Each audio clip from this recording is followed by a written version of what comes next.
sadaqah at muslimhands.org.uk. Keep them warm, keep them alive.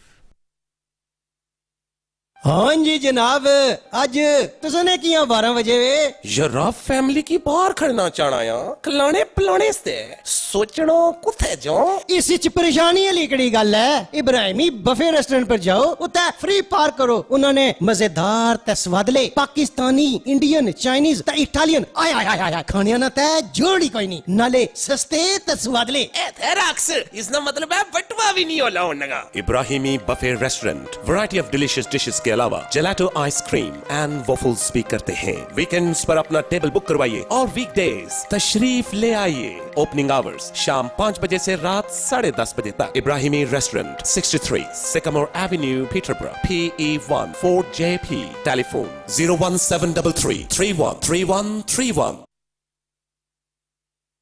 Thinking of laser hair removal but worried about cost?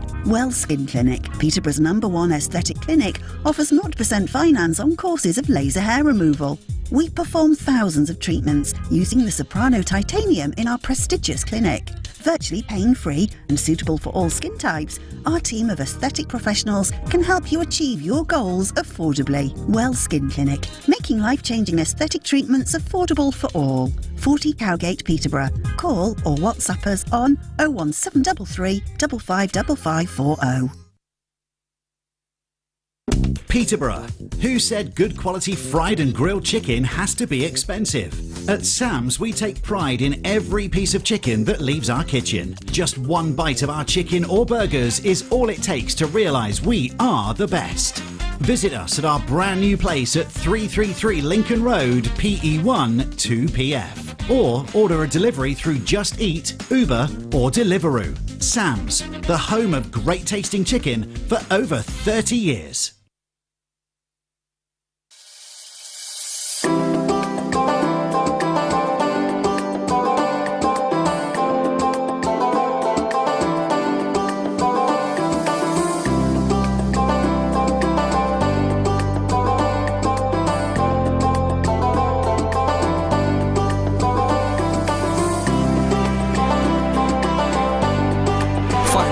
Facebook at Salaam Radio. Bismillah, alhamdulillah.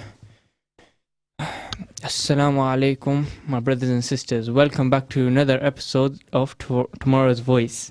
Today it's an exciting episode. It's one episode I've been looking forward to for a while now. I think everyone has been.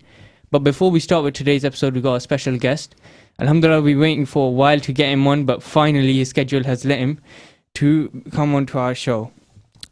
His name is Saad. He's currently in a gap year. He's preparing for his medicine officers, inshallah, coming through next year. And he will, inshallah, help us on this topic and help us to get through this topic and find barakah within it. We have a large topic today, and I'm not sure if we'll even finish it today. But hopefully, with the plan that we've made, we'll be able to get through a large chunk of it. We've got a lot of points to talk about. We'll be starting with dua and sincerity and how this can help with preparing for Ramadan.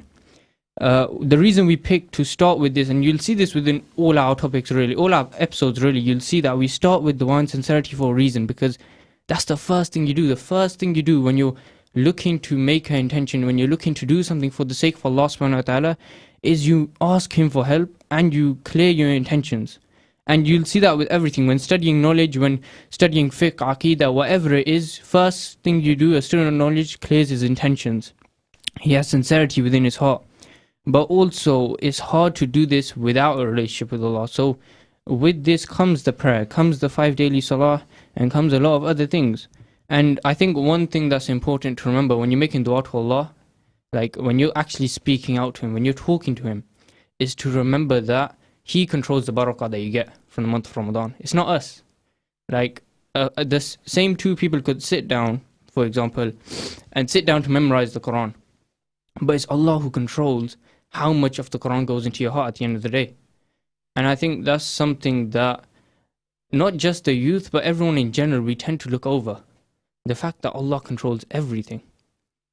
I think we can use a lot of personal examples for this. When you try to make a journey, when you try to do something, and you forget to invoke Allah, you forget to ask Him for help, and then later on when something goes wrong, we turn to Him. Like when a calamity happens, we turn to Him. But I think it's good to make that habit before even starting that journey, to make that dua, to set your intentions correct. What do you think about that? Do you think that's important to you? Do you think that it'd help you towards Ramadan, towards any action that's for Allah subhanahu wa ta'ala? I think in any action you should take, you should constantly remember Allah subhanahu wa ta'ala, because it is He who facilitates everything for you, and He is He who makes everything easy for you. So whichever struggle, whatever you're going through, you should always turn to Allah for help, because He's the one that will make it easy for you. He's the one that can help you in that scenario. And even if you're being successful and you do well, you should still remember Allah in your good times and your bad times. Because like obviously everyone is so quick to remember Allah when they're struggling. But when they're successful, they don't really tend to concentrate on Allah as much. But you should remember Him in both your bad times and your good times. I also think, like, if you think about the concept as well of making dua to Allah to help me to find barakah within Ramadan. Like, that's an amazing dua to make, because often, like, when we make dua, let's be honest, most of us are making dua for material things. Oh, Ya Rabb, give me this job, give me this, give me that. Like, but you're literally making dua to Allah to help me to benefit from this month. One of the greatest months, one of the most blessed months. Help me to benefit from it, help me to get close to you, help me to love you more. And even that in itself, it's an amazing thing to make dua for. And I think when you do make dua for things like that, even like correcting your intentions, you'll see how quickly Allah does it for you. Because although I know nowadays it's so, and we've said this so many times before, but it's so easy to get distracted. You get what I mean? Like, there's a lot of problems each person personally might be going through. And you don't want to, like, when we're going through problems personally, they can overwhelm us. That could just be the only thing we make dua for. And I think, again, like every single episode we touch upon this, and I think that should bring importance to you sitting at home, that every single episode we mention dua for a reason. It's your it's your relationship with Allah. It's you speaking to Him in your mother tongue, in the language that you understand. Because again, like, and we'll touch on this later on in the episode, but again, when you're praying and you're reading Arabic, having that concentration, that's something that's built over time. But the dua from the beginning is something that it really does touch your heart. I think everyone has benefited from it. So making that connection, being sincere from the beginning, I think before you even start with the month of Ramadan, before even making that plan, ask for Allah subhanahu wa ta'ala's help. And you'll see this with not only, this isn't something that we're doing, but it's something that many people have done before. The Sahabas have done it. Many scholars have done it before. They'll ask the help of Allah. They'll ask for sincerity before they even go out for a journey, before they do something for the sake of Allah. Now, the next step in preparing for the month of Ramadan is to make a plan on what you want to achieve and how you will do so. What steps you can take before the month of Ramadan to help you. And this is to aid you within the month of Ramadan. And you could set out goals, right? And I think everyone's goals will be different for the month of Ramadan. So, would you like to give an example? Like, what type of goals would you maybe try to aspire to achieve, or that you'd recommend for someone else to achieve? So personally, I would recommend that someone gets a deeper understanding of the Quran, because we all read the Quran in Arabic, and obviously there's blessings and barakah that come from reading in Arabic, but most of us don't actually understand what the Quran is saying. So learning the tafsir and the translation of what we're actually getting, what the word of Allah is actually saying to us, that I think is a very fundamental part, and we should all strive to know that. Yeah, I think, tafsir is a great example. Like, reading the Quran is, let's be honest, it's the word of Allah subhanahu wa ta'ala. It's our cheat sheet to life. It's literally the mark scheme. It's like having the mark scheme and then reading in a different language and not understanding it. Like, of course it's beneficial, of course it'll bring you reward, of course it's good for you in this life and the next.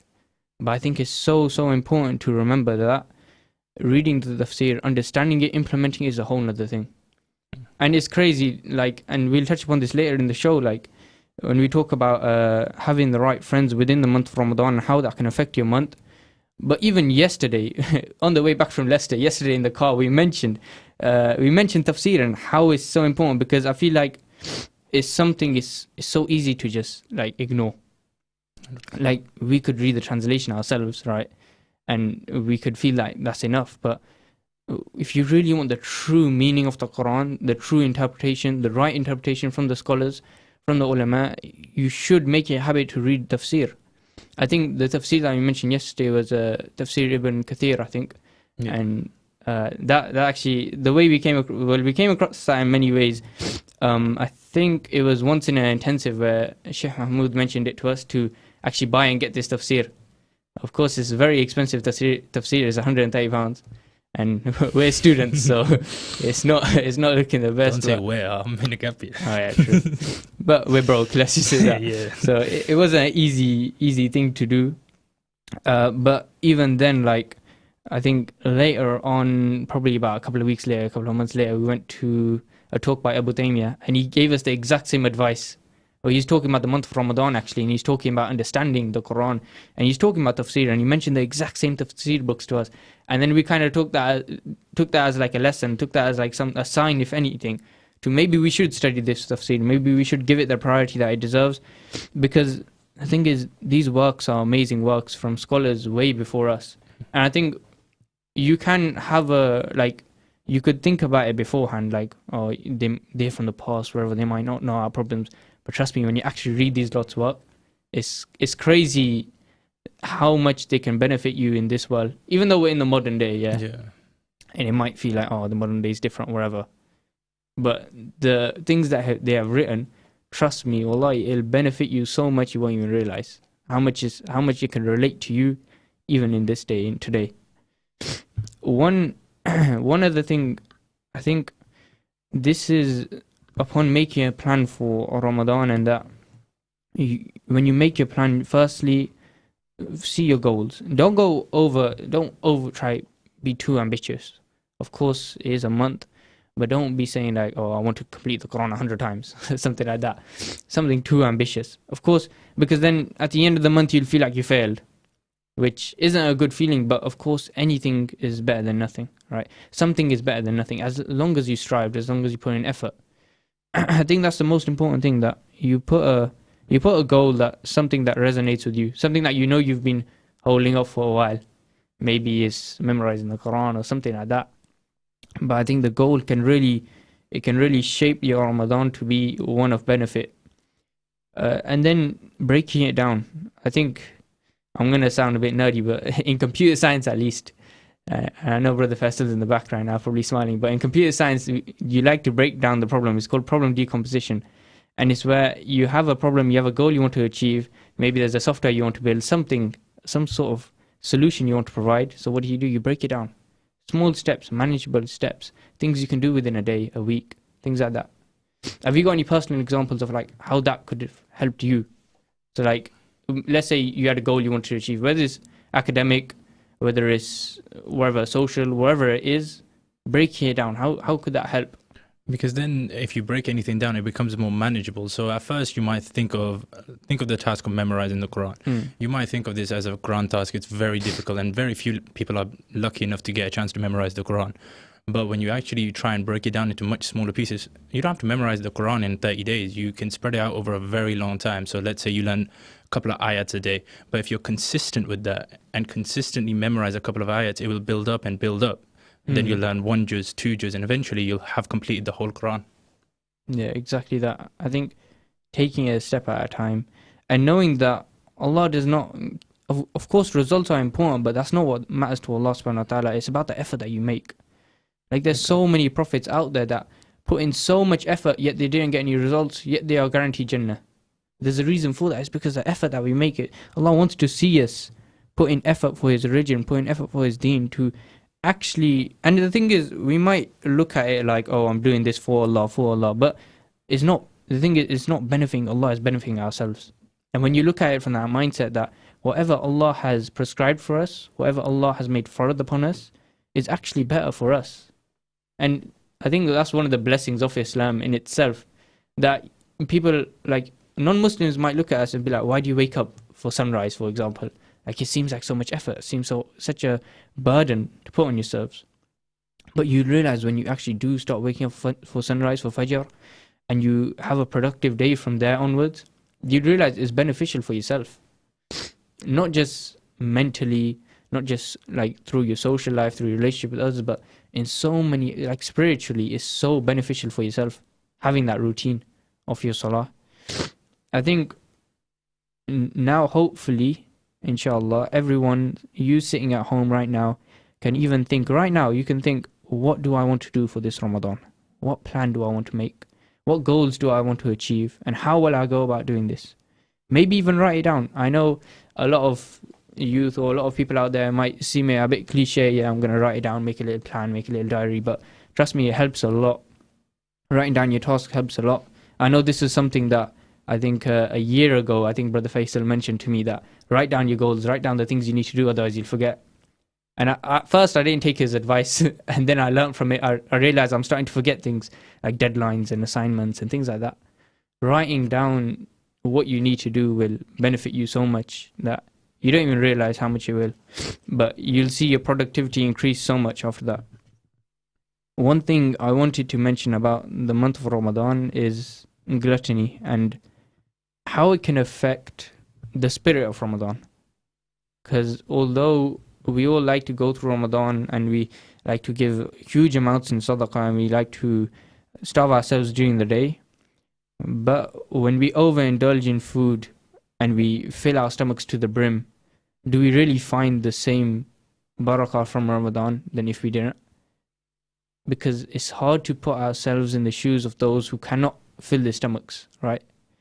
It's hard for us to put ourselves in their shoes and to even sympathize with them, to feel bad for them when our stomachs are then full at the end of our fast. It almost takes away from the fast. And not even that, I think in a more practical sense, filling your stomach to the brim and then going for 20 rakat tarawih, it's not an easy thing to do. Like you might feel like it's about to all come back out.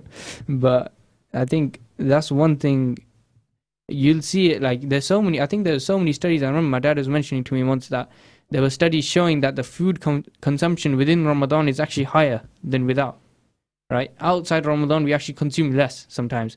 And there's people, like there's cultural practices where we throw massive, massive banquets of food, when literally all we would have needed was maybe a date, some milk, and maybe some bread or something like that, just to fill ourselves, just to keep us going. And I think it's just something that although we all know we do and we all know we practice, but we all like to ignore, because let's be honest, having nice food, filling ourselves, it's a nice feeling. And it's one of the first actual steps. I remember I was sitting in a class once and the Ustad did mention that gluttony is one of the first steps of actually submitting to your desires, letting your desires take over. Because your desire for food is one of the first desires that come to you. It's one of the natural desires that come to you. It's part of your nafs.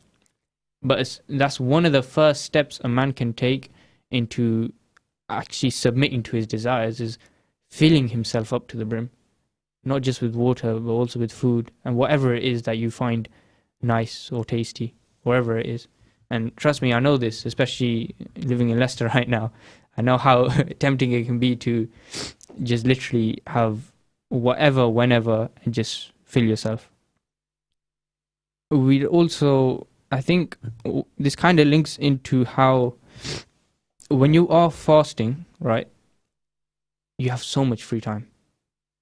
Like so much. You'll realize, and I think a lot of us, have you done this yourself? Like when you're sitting there and sometimes you just go on your phone and you start watching mukbangs and stuff like that. Yeah, and you just keep doing them all. Yeah. Because you're so hungry and you just think, yeah, let me just watch some food videos right now or something like that. And some people like, and I say some people like, I haven't done it, but of course, like, I think when I was younger, or like, it's so common that we just sleep through our fast. You get back from school, you go to sleep. Like, if school wasn't there, I'd be sleeping the whole day, right?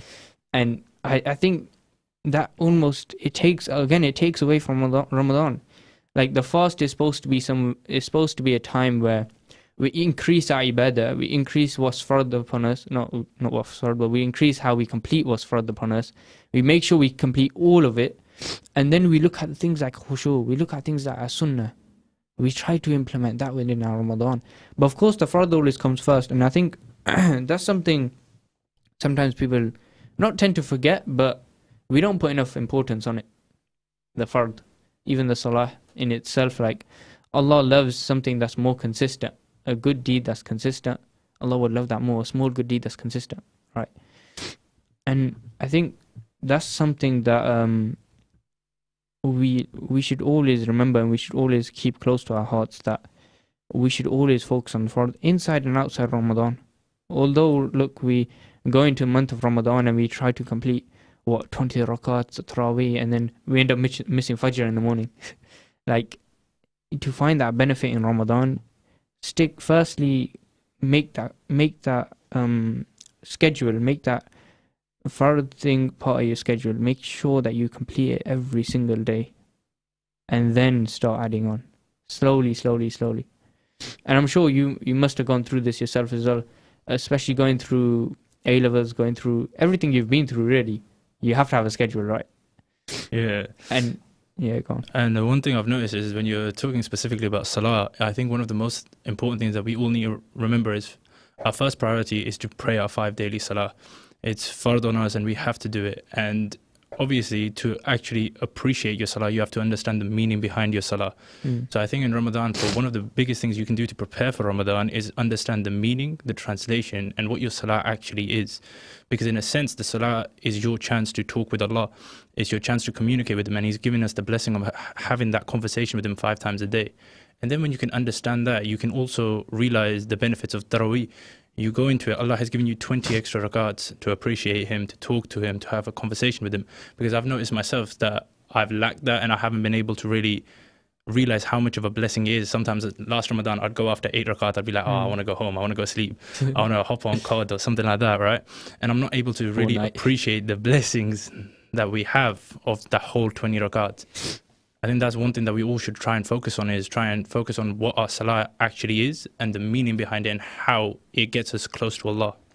Yeah, I think that's an amazing goal to have within Ramadan itself. If you see that your prayers are just like, you just pray like it's a cultural thing, like I'm praying just because my mom told me to, I'm praying just because my dad told me to.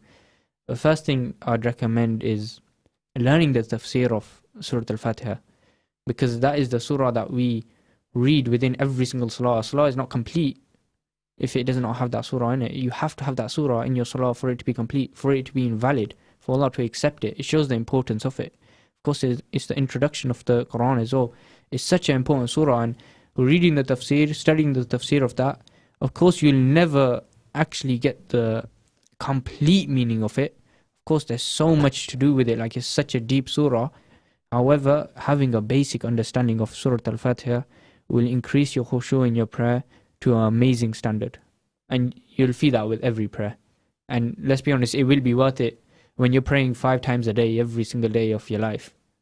Knowing what you're actually saying to Allah is one of the best steps you can take. Exactly. And having that goal for Ramadan is one of the best goals to have. Where were we? So fasting in itself is one of the 5 pillars of our faith. I think that just shows the importance it should hold within our lives, right? And if anything, some people might look at it like it's a burden. 30 days, and a lot of non-Muslims say it's not even water. Like it's such a, it's hard to like even fathom for someone who has not practiced Islam. But wallahi, it's one of the biggest blessings we could have ever had. And when I look back upon my own journey, because I think everyone has their own journey within Islam, like every single Muslim has their own journey within Islam. When you look back on it, like you'll realize how much Ramadan and Eid and all these blessings that Allah has given us has made a difference. How much of a difference it has made for our Iman. Even today, sitting here, like I know last Ramadan was amazing for me, and the Ramadan before that was even more amazing. Like it's crazy how much you can do within a month. And you'll never be able to get the barakah, and you'll never be able to get the khair from Ramadan without, firstly, as we mentioned before, asking for the help of Allah, asking for the correct intentions, and then making a plan. Actually tying your camel, actually putting in the effort. Like it's easy to sit there and raise your hand for 2 minutes and say, Ya Rab, help me with this, Ya Allah, help me with this, and then not move. You get what I mean? Like not do anything afterwards. Exactly. Like doing things afterwards, putting in that effort, putting in that struggle is one of the best things you can do. So the month of Ramadan will set you up for the rest of the year.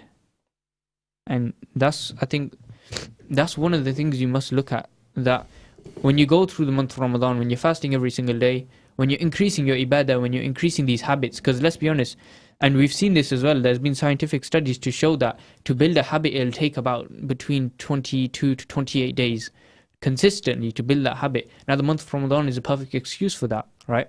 Because we've been given 30 days from Allah subhanahu wa ta'ala to build all these small habits. And for the rest of the year, we can keep them on.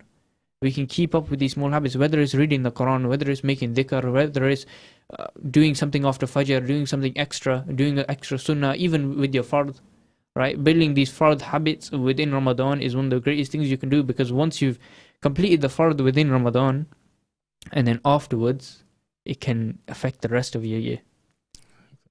Like knowing how to perfect a month shows you how to perfect your whole year. And I don't actually have this written down, but it's something that just came to my head about how when entering the month of Ramadan and how preparation is so important. It's like, because you have to remember, in the month of Ramadan, Shaitan isn't there, right? He's not there to whisper in your ear. He's not there to take you on the wrong path anymore, right? It's all to do with you. It's all to do with your habits. It's all to do with who you are as a person. But some people might still be struggling with sin even in the month of Ramadan. And now, that's on a deeper level, you have to understand why that is.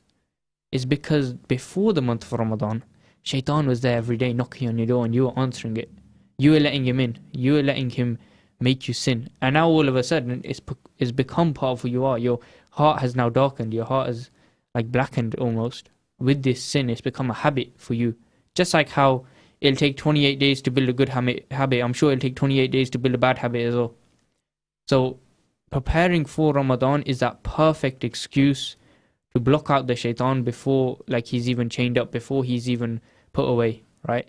It's that perfect excuse to take those steps before the month of Ramadan to give him less power over you, to take back control, to fight back in the war. Because again, it's a war between you and Shaitan. In that, if in it of itself, it's a war. Like, this is our jihad, this is our inner jihad, fighting against Shaitan and pushing him back, and it's a daily jihad, and obviously Ramadan makes it easier. But I remember I was watching, I think it was a YouTube, it might be a TikTok, can't I? But I was watching a TikTok on, there's this sheikh, and he was speaking about the month of Ramadan, preparing for it. And he mentioned that before the month of Ramadan, you have to look at your sins and you have to look at your attitude like a fidget spinner. Shaitan is spinning before the month of Ramadan, and then Ramadan comes and you still realize the sins are still there. So in order to benefit yourselves, in order to help yourselves for the month of Ramadan, make sure to take the steps beforehand. Don't wait for the month of Ramadan, because you don't even know if you're going to reach there. Let's be honest. Like, every day is a blessing from Allah. So if anything, if you want to take away anything from this first segment of this show, inshallah, please take away this, that first start with dua and sincerity. Call out to Allah, ask for His help. And then make sure you take those steps. Whatever those steps are to achieve your goal, make sure you take them today. Make sure you take them tonight. Make sure you take them as soon as possible, because you're never guaranteed the next day. You're never guaranteed to make to Ramadan. But take those steps today and start with the sincerity. We'll meet you after the break. JazakAllah khair. Stay tuned to Salaam Radio after this short ad break. This year, for the first time, residents must show photo ID when voting at the local elections on May the 4th. You may already have an acceptable form of photo ID, such as a passport or driving licence. But if you don't, you can apply for a free voter ID document known as a Voter Authority Certificate on the Peterborough City Council website. You must apply for your free voter ID certificate by April the 25th. For more information, go to www.peterborough.gov.uk and search for Voter ID. Could you spare a few hours each month to provide support to people who are going through tough times? If so, Peterborough Samaritans are looking for volunteers who are empathetic and open-minded, and we'd love to hear from you. We run regular information sessions where you can find out more about what it means to volunteer for Samaritans.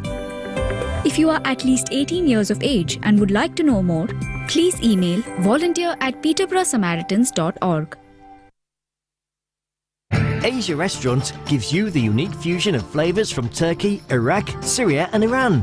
Our shish kebabs are grilled on a charcoal barbecue for that authentic taste. Lamb shanks, fresh shawarma, chili kebab, lamb shish, grilled chicken, freshly made baklava and so much more. Eat in or order through Peterborough Eats or Peterborough Grab. Asia Restaurant, 5 Fitzwilliam Street, Peterborough, PE1 2RU. Call us on 01733 562 530. Great prices, great quality. Why not come and find out for yourself? Asia Restaurant, the true taste of the Middle East.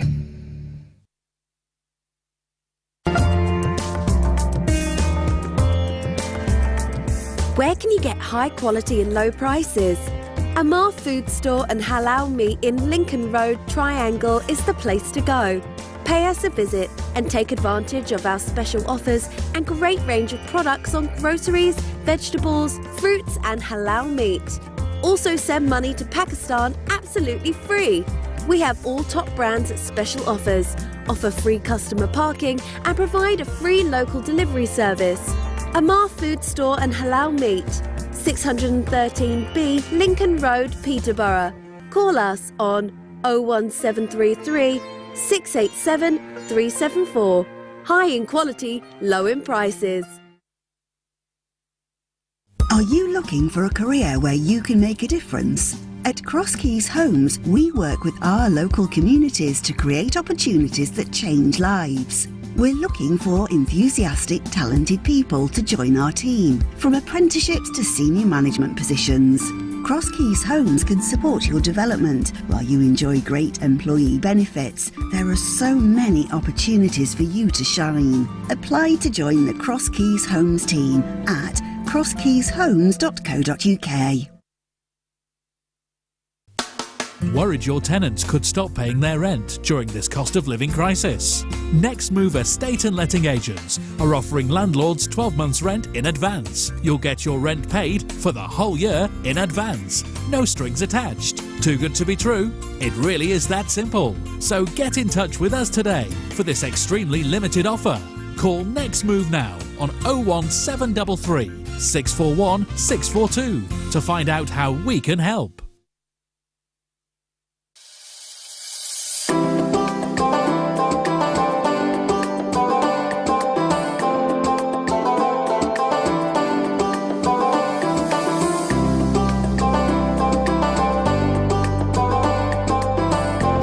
With you 24 hours a day. Assalamu alaikum. Welcome back to Tomorrow's Voice. You are live on 106.2 FM and online. Hopefully, you all enjoy the first half of this show. Hopefully, we all got some barakah from it, and hopefully, we all benefited from it. Going on to the next part of the show, we'll be talking about how to manage time and examples of how sometimes we can waste the nights of Ramadan. And I feel like with the youth, this is a huge topic, wasting time. Because for all of us, I think growing up, entertainment was a huge part of our lives. When it comes to video games, when it comes to YouTube, Netflix, Amazon Prime, wherever it is, there's so many even platforms out there for us to waste our time. It's literally designed for us to waste our time. I think that in the nights of Ramadan, is so detrimental to oneself to carry on these habits within Ramadan. Even outside Ramadan. Like, managing your time is one of the best things you can do. The time is one of the best blessings we actually have, right? And within one's life, when you realize time is one of the biggest blessings, because you'll only realize time is one of the biggest blessings when you actually see, like, and it's unfortunate, but when you see people go and leave this life is when you actually deep and you actually realize how temporary this world is. Exactly, because none of us are ever guaranteed that we're going to live until 80, 90. Some of us make the intentions, we'll get closer with our deen as time goes on. But you never promise tomorrow. You never know if that next day is going to come.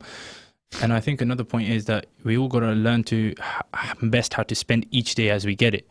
For example, like social media, obviously there are benefits for social media. Like if you're on social media and you're gaining knowledge on Islam and it's helping you, then okay, that's good. But you got to ask yourself, what are you doing on social media? What are you spending those countless hours doing?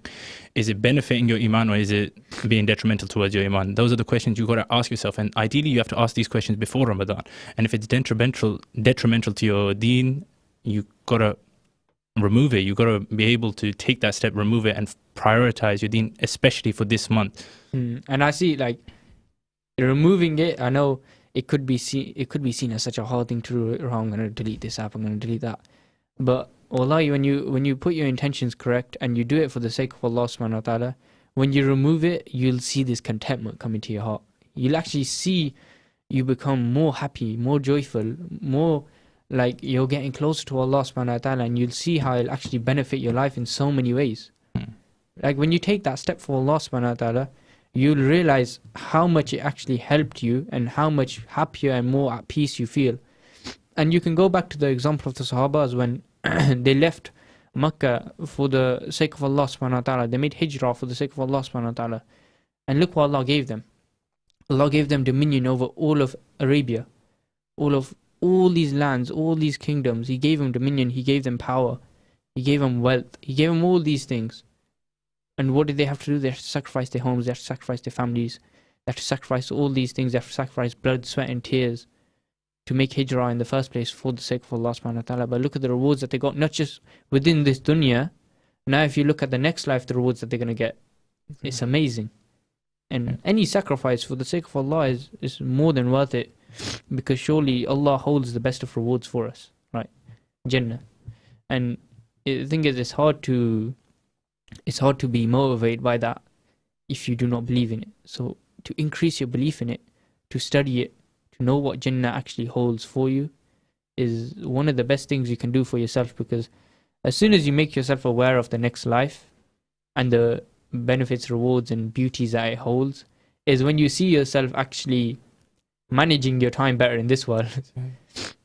Because you realize the actions of this world will actually benefit the next life, and you have to believe in the next life for that to actually be a reality. And I think the best way that people can do that is actually understanding the best role model that we all have, which is the Prophet sallallahu alaihi wasallam.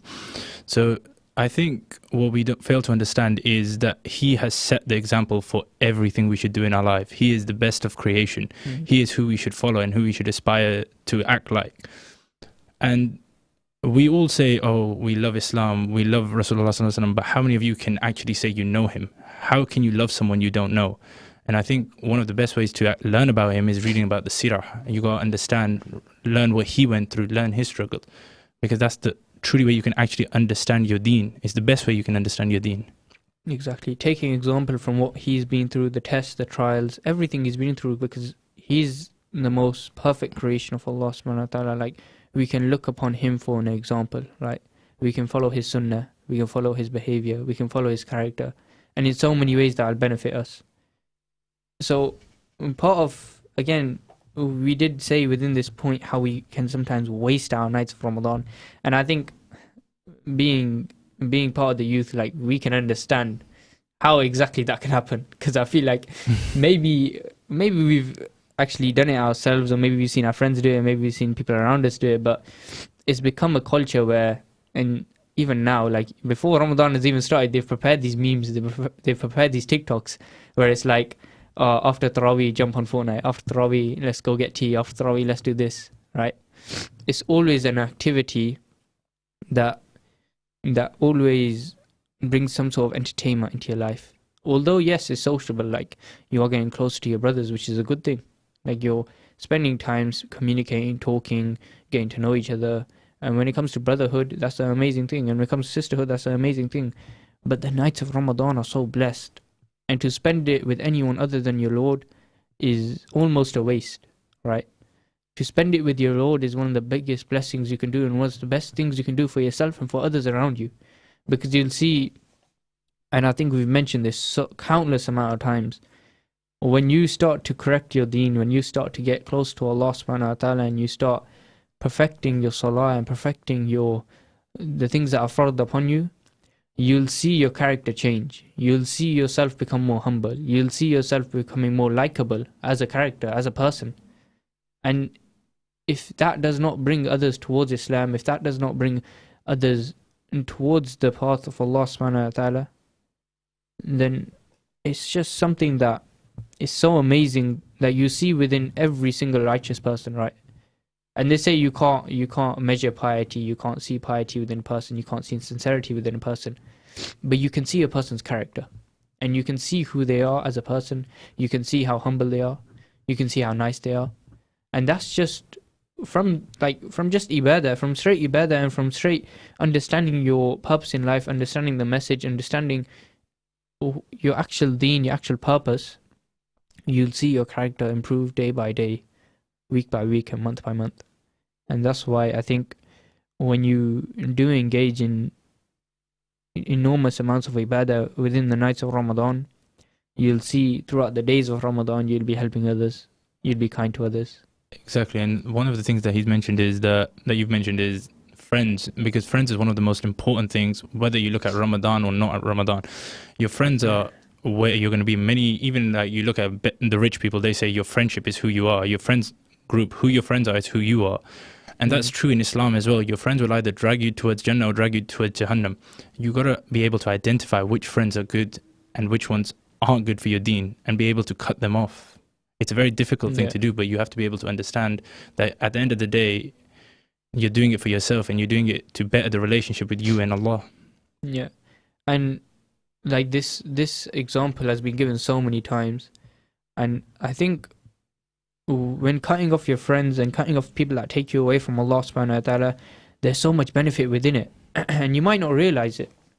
But often what happens, and there's actually not a personal story, but I know a story of a brother. Of course, I'm not going to drop names, but I know a story of a brother who did distance himself from the wrong friends. He distanced himself from people that weren't benefiting him, people that weren't pushing him towards the salah, people that actually drag him away from it, right? He distanced himself from these people. And he even said to me personally, like, I would never see these people become religious. I would never think these people to join me on this path.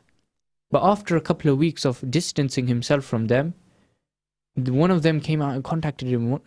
Not even just one, two of them came out and contacted him saying that we want to pray more, we want to do this more, we want to do more ibadah, we want to join you on this path. So often you cutting off other people, you cutting off those friends that are dragging you back, will often motivate them to actually come close to Allah subhanahu wa ta'ala. Because they'll think, okay, why is he different than me? Why has he found a problem with our lifestyle and I haven't? And it'll make them deeper, it'll make them see the situation for how it is, and it'll make them take that step towards Allah subhanahu wa ta'ala. So don't ever fear taking that step, because that step can be the biggest blessing, not just in your life, but also in the life of your friends and the people around you. So like we said, and we've been talking about this point, but taking that step for Allah subhanahu wa ta'ala, you'll see so much benefit and reward come into your life. But when it comes to managing your time on a micro scale, because of course we can all look back at the month of Ramadan and we can look at it as success. But in order to find that success, you must break it down into every single hour of your day. And it might seem extreme, right, to break it down to every single hour. But if you look at every single hour and you say, have I improved my iman in this hour, or have I not? Or maybe have I decreased it? And you can judge it in those three states now. Increased, decreased, or has it stayed the same?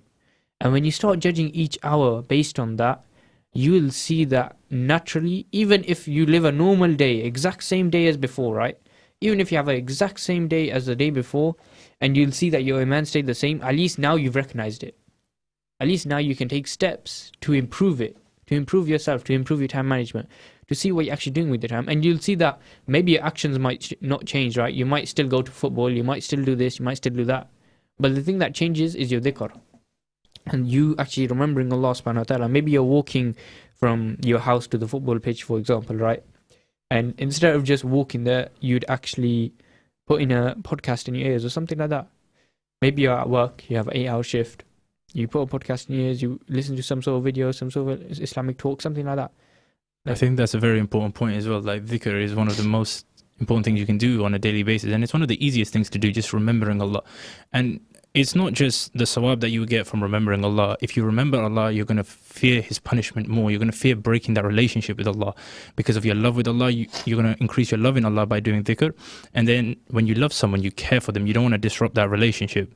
So when you think about it like that, you'd be scared to disrupt that relationship. You'd be scared to do sin. You'd be fearful of doing sin, less likely to commit sin. So increasing your good means that you're less likely to sin and fall back into traps that you previously would have fallen into. So that's one of the most important things. I think dhikr is one of the most important things you could do. And I think a lot of people talk about the fear of Allah, having that fear of Allah, and I think that's one of the greatest things you can have. And exactly what Saad just mentioned is that is not just about fearing Allah and His punishment, but it's more about fearing the breakdown of the relationship you have with Him, right? And I think we've mentioned this before many times, that when you have, like, almost, imagine you have a best friend, right? You wouldn't want to break your secrets with him. You wouldn't want to break his trust. Why? Because he's your best friend. You don't want to lose that relationship with him. So it's the same with Allah subhanahu wa ta'ala, that you have this relationship with Allah subhanahu wa ta'ala. He's benefited you in so many ways, and He's benefited your life in so many ways. You don't want to lose that relationship. You don't want a life without that tawakkul, without that taqwa, because you know a life without that will not be a life of peace. It'll be more of a life with depression, right? And having that fear of losing that relationship is one of the best things and one of the best blessings to even have. Fear is an amazing thing, and it can make you so much more productive with your time. Having that fear of losing that relationship with Allah subhanahu wa ta'ala. One thing we'd like to get onto is practice fasting beforehand.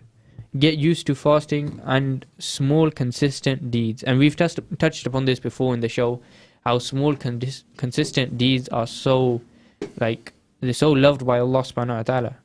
And you can see, like, why as well, because these small consistent deeds that you do on a daily basis, maybe it's after each salah, before each salah, these little deeds actually transform your life, right?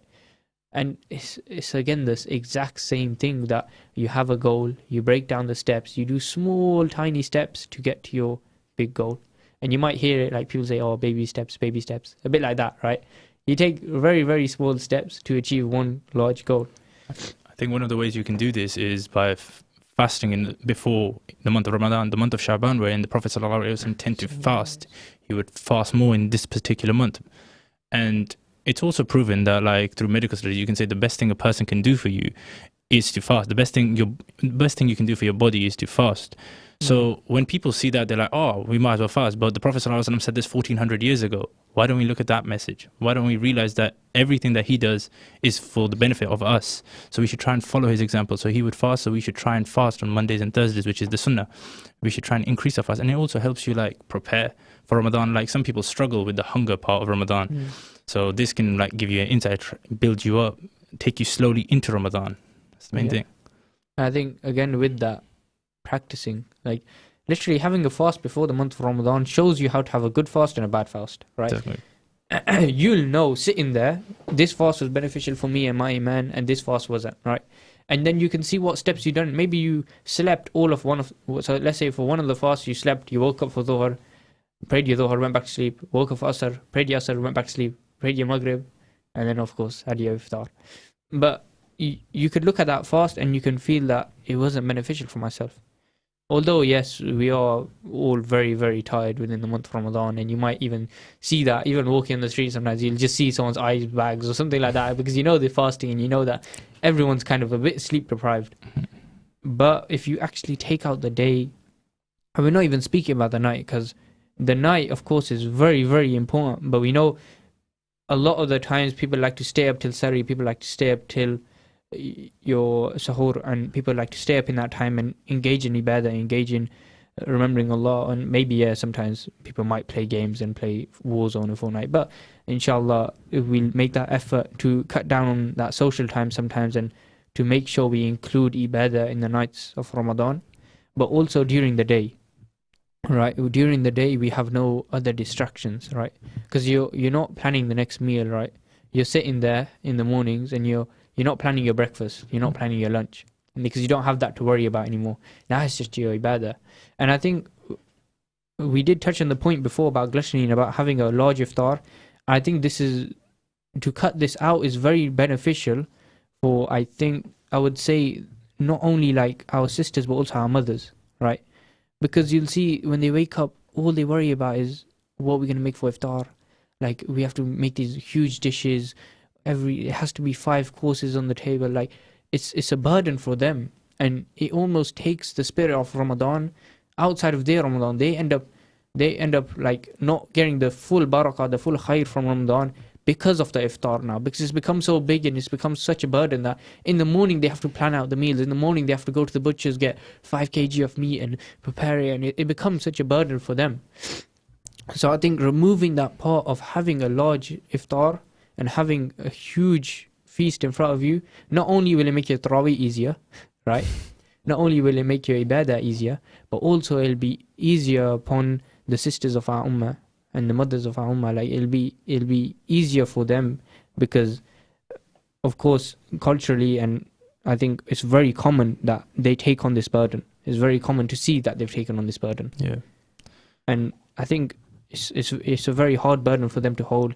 But I think taking out the large iftars would be so beneficial for them, because now finally they have a lot more free time during the fast to actually benefit from Ramadan itself.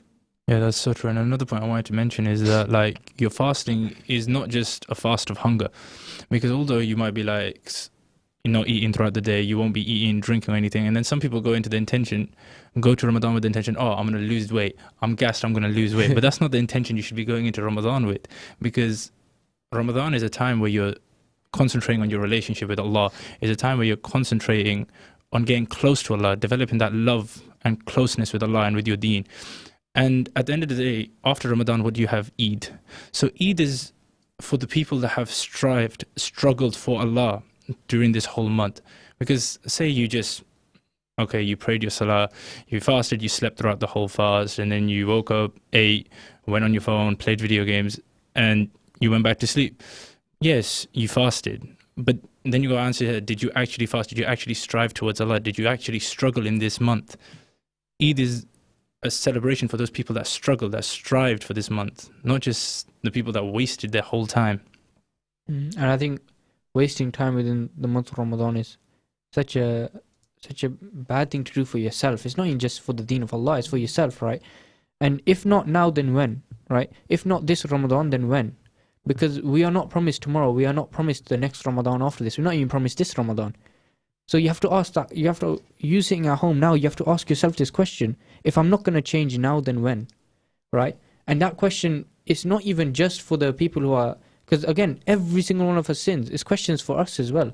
It's questions for everyone. Even the shaykh, even the ustads, they'll ask themselves some questions. If I'm not introducing this sunnah into my life, if I'm not introducing this fard into my life now, then when will I do so, right? Because I can't say I'll do it tomorrow, because again, we're not promised tomorrow. As Muslims, we should not believe. Umar bin Khattab said, and it's a famous quote from him, that a believer should not wake up in the morning thinking that he'll go to sleep at night. And he should not go to sleep at night thinking that he'll wake up in the morning. I.e., every single moment in your life, you should treat it as if it's going to be your last moment.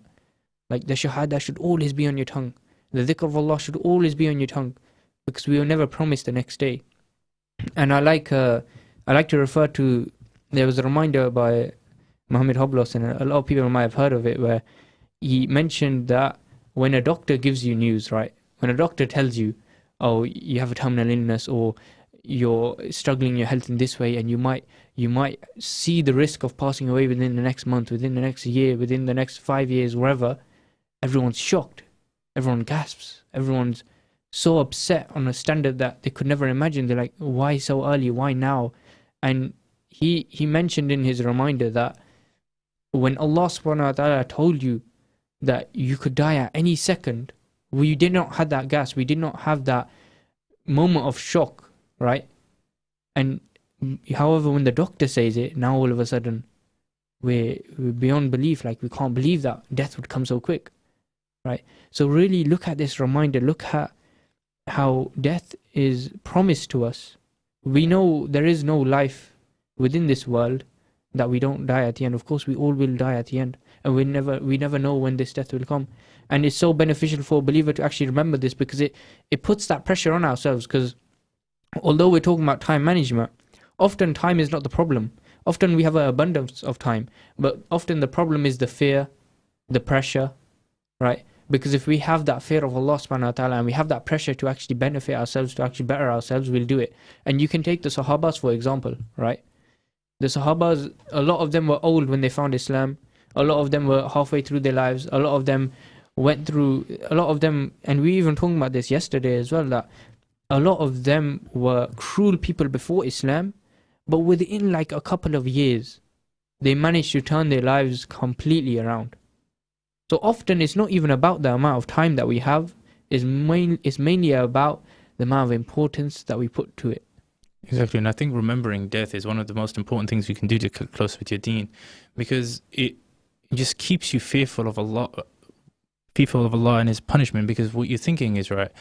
If you're remembering death constantly, if you don't want the last words to be, if you don't want those specific things, if you don't want to swear, if you don't want the last words out of your tongue to be a swear word, don't say it. If you don't want to die in a specific place, don't go there. It's these little things that if you remember death, you'll be more fearful of breaking that relationship with Allah, and you'll be more fearful of His punishment. So you're going to avoid them, and then it also encourages you to do good. So for example, let's say you want to die upon doing dhikr, you want to die upon saying the kalima. That's what you want to die. So you obviously what you got to do to build up to that is you got to increase your dhikr, you got to increase your ibadah. So if you want to die in a masjid, you got to go to the masjid more. And I think that's one of the most important things we could do in Ramadan is visit the masjid more, spend more time in the masjid, because it's just the barakah in the masjid. And obviously everyone around you is going to encourage you. Like you see someone reading Quran, you'll be like, all right, I might as well pick up a Quran, otherwise it's just a bit awkward. You're not just going to sit there on your own. You're like, let me go pick up the Quran. So if you spend more time in the masjid, I think it's beneficial for everyone. It will really help motivate you to get closer with your deen. Yeah, again, the house of Allah is one of the best environments you can put yourself in. And again, within Ramadan, spending time within the house of Allah is an amazing thing. Wallahi, like even like for us, I think alhamdulillah we've been blessed to have our friends at least attending the masjid. And when you go for a salah, you'll see one person there, another brother there, and it brings a smile to your face, right? When you see your friends going to the masjid and you haven't even organized it yourself, you haven't even messaged them saying, yo, come for Dhuhr, come for Asr, whatever, you just all end up being there. I think that's one of the biggest blessings to have within the month of Ramadan, is creating that relationship with the house of Allah subhanahu wa ta'ala, as it's one of the best environments you can put yourself in. And often the environment shapes you as a person. It almost controls who you become as a person, right? Your environment controls a lot about you, just like how your friends control a lot about you. And moving on to the next point of how within the month of Ramadan we should prioritize what is fard. And I've written this in my notes, so I'm going to read it out. Make sure you have patterned that. Yeah. And having khushu within the prayer. For anyone listening that doesn't know what patterned is, it means that make sure you have established that, make sure you have made sure that it's solid. So whatever is fard for you in the month of Ramadan, make sure that you have taken the steps so that it is solid, so that you have made it so that it's part of your routine, part of your schedule, no matter what, right? And then the next point was having khushu within the prayer, right? Again, we've already touched upon this throughout the whole episode, I think. Khushu within the prayer, learning the tafsir of Surah Al-Fatiha, it's one of the best things you can do, right? Prioritizing what is fard within the month of Ramadan is one of the best things you can do. But setting goals. If you've got that routine of what is fard, then Allahumma barik, that's amazing, right? But set your goal. Make that plan. Make that dua to Allah. So to take away from this episode, the best thing you can take away is firstly, make that dua to Allah, correct your intentions, make that sincerity, right? Now set your goal. I want every single person now listening, you at home right now, I know you're listening, I want you to write down what your goal is for Ramadan, and I want you to write down each step for each day that you're going to take to make sure you go towards that goal. And even if you have any success stories from this Ramadan, please do share it with us. And I want you all to benefit from this episode, inshallah. Jazakumullah khair. Assalamu alaikum wa rahmatullah. Stay tuned to Salaam Radio after this short ad break. हाँ जी जनाब, आज तुसने किया 12 बजे वे यार family की बाहर खड़ना चाहना या खिलाने पिलाने से सोचना कुथे जाओ इस च परेशानी वाली कड़ी गल है इब्राहिमी बफे रेस्टोरेंट पर जाओ उत्ते फ्री पार्क करो उन्होंने मजेदार